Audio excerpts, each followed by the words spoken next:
Ullal by poll, which has caught the attention of the entire state, began on a sedate note on Saturday, June 2nd morning.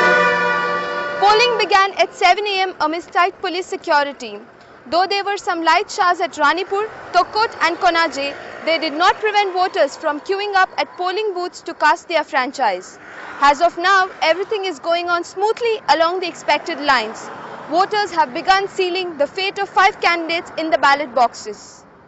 Polling gained momentum as the day wore. Heavy rush was seen at polling booths where men and women came with zeal and enthusiasm to express their right. Even the first-time voters were making their way to the polling booths to vote for the first time in their life. Number tally ಬರಬೇಕಲ್ಲ ಅಲ್ಲಿ ಅಂತ entry ಮಾಡಲಿಕ್ಕೆ ಹೇಳಿದ್ರು ಅದರಲ್ಲೂ ಪ್ರಿಂಟಲ್ಲ ಒಂದು ಹೆಚ್ಚು ಕಮ್ಮಿ ಮೇಲೆ ಕೆಳಗೆ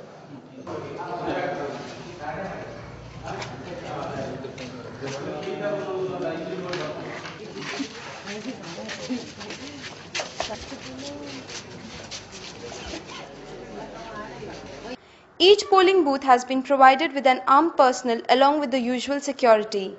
The administration led by Deputy Commissioner M. Maheshwar Rao and SP B. Dayanand has arranged for tight security within the entire Ullal constituency. Serial number 382 Balakrishna Shetty. 382 Balakrishna Shetty.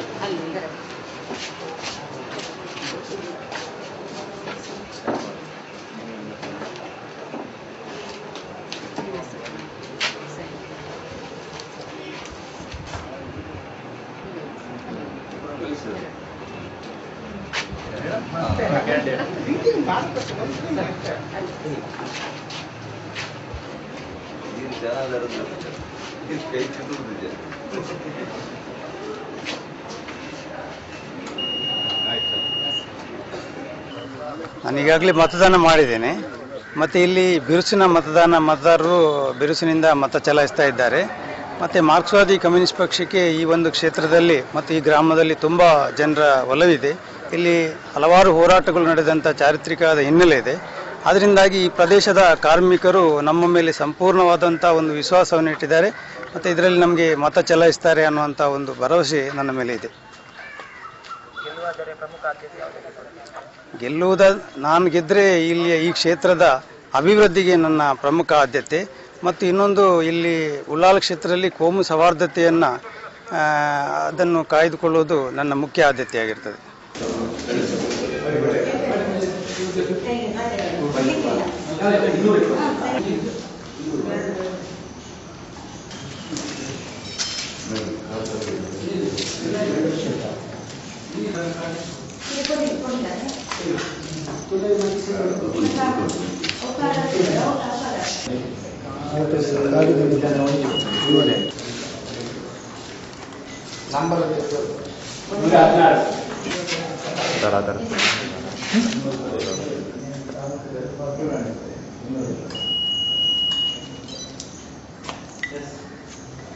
Ullal ವಿಧಾನಸಭಾ ಕ್ಷೇತ್ರದಲ್ಲಿ ಇವತ್ತು ಭಾರತೀಯ ಜನತಾ ಪಾರ್ಟಿ ಖಂಡಿತವಾಗಿ ಜಯಗಳಿಸುತ್ತದೆ ಅನ್ನುವಂಥದ್ದು ವಿಶ್ವಾಸ ನಮಗಿದೆ. ಯಾವುದರಲ್ಲಿ ಸಂಶಯ ಇಲ್ಲ.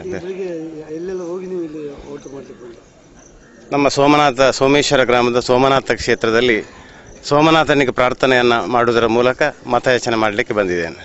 ಈಗ ನೀವು ಕಳೆದ ಹಲವು ದಿನಗಳಲ್ಲಿ ಪ್ರಚಾರಕ್ಕೆ ಎಷ್ಟೊಂದು ಅಂತರದಿಂದ ನಿಮಗೆ ಒಂದು ಜಯಗಳಿಸುವ ಒಂದು ನಿರೀಕ್ಷೆ ಇದೆ ನಿಮ್ಮಲ್ಲಿ?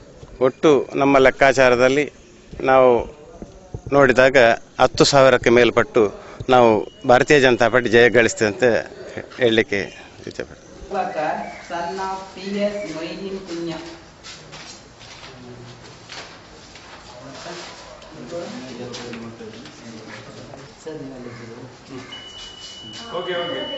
ಅದಾದ್ಮೇಲೆ ಮಾತ್ರ ಎಷ್ಟು ಪರ್ಸೆಂಟ್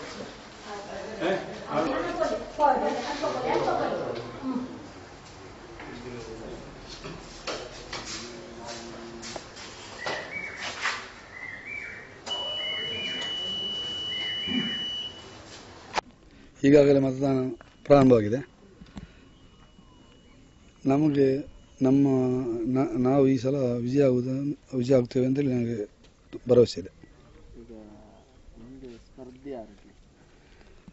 ಸ್ಪರ್ಧೆ ನಾನು ಮೊದಲನೇದು ಹೇಳ್ತೇವೆ, ಇಬ್ಬರು ನಮಗೆ ಸ್ಪರ್ಧಿಗಳೇ.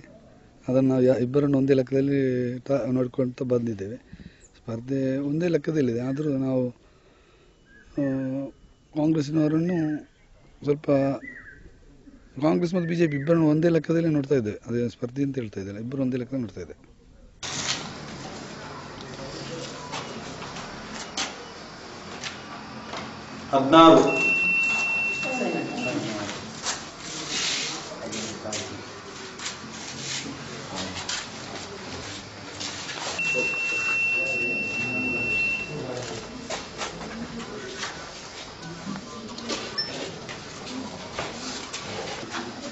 ಕಾಂಗ್ರೆಸ್ ಪಕ್ಷಕ್ಕೆ ಉಳ್ಳಾಲ ಕ್ಷೇತ್ರದ ಜನರು ಸ್ಪಷ್ಟವಾದ ವಿಶ್ವಾಸ ಮತ್ತು ಬಹುಮತವನ್ನು ಕೊಟ್ಟು ಗೆಲ್ಲಿಸ್ತಾರೆ ಎಂಬ ಒಂದು ಸಮಸ್ಯೆಯಿಂದಾಗಿ ಮಾತ್ರ ಗೆಲುವಿನಂತ ಸ್ವಲ್ಪ ಸಮಸ್ಯೆ ಆಗಿದೆ. ಇಲ್ಲದಿದ್ದರೆ ಖಂಡಿತವಾಗಿ ಕಳೆದ ಚುನಾವಣೆಗಿಂತ ಹೆಚ್ಚಿನ ಅಂತರದಲ್ಲಿ ನಾವು ಗೆಲ್ಲುವಂತ ಭರವಸೆ ಇತ್ತು. ಈ ಐಡೆಂಟಿ ಕಾರ್ಡ್ನ ಸಮಸ್ಯೆಯಿಂದ ಯಾಕಂತ ಹೇಳಿದ್ರೆ ತಾತ್ಕಾಲಿಕ ಒಂದು ಕಾರ್ಡ್ ಇವತ್ತು ಇಡೀ ರಾಜ್ಯದಲ್ಲೇ ಸರ್ಕಾರವೇ ಬಡವರ ಕಾರ್ಡನ್ನು ತೆಗೆದು ಅವರಿಗೆ ತಾತ್ಕಾಲಿಕ ಕಾರ್ಡನ್ನು ಕೊಟ್ಟಿದ್ದಾರೆ.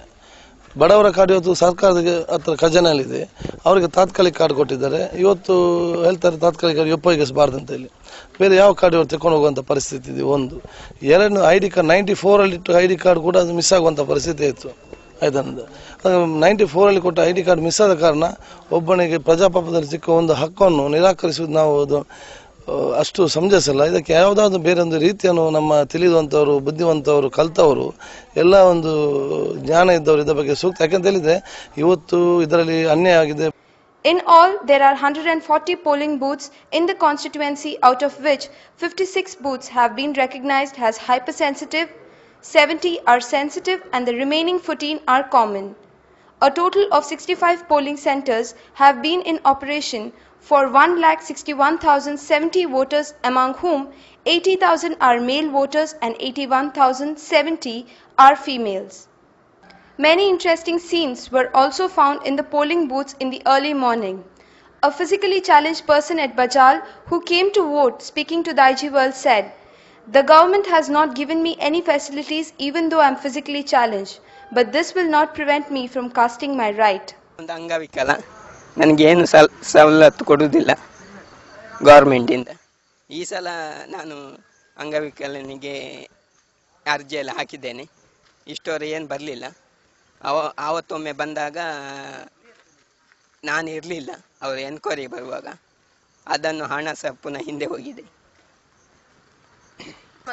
ಅದು ಅಮೂಲ್ಯವಾದ ನಮ್ಮ ಸೊತ್ತು, ಹಕ್ಕನ್ನು ನಮಗೆ ನಡೀಲಿಕ್ಕೆ ಆಗದಿದ್ರು ನಾವು ಮತವನ್ನು ಯಾವುದಕ್ಕಾದ್ರೂ ಹಾಕಬೇಕು. An elderly man aged 92 years came in the early hours to exercise his franchise in the Adam Kudru polling booth, surprising many young men and women who were not so bothered about exercising their right. 22 ವರ್ಷ ಅಂದ್ರೆ ಉತ್ತರಡು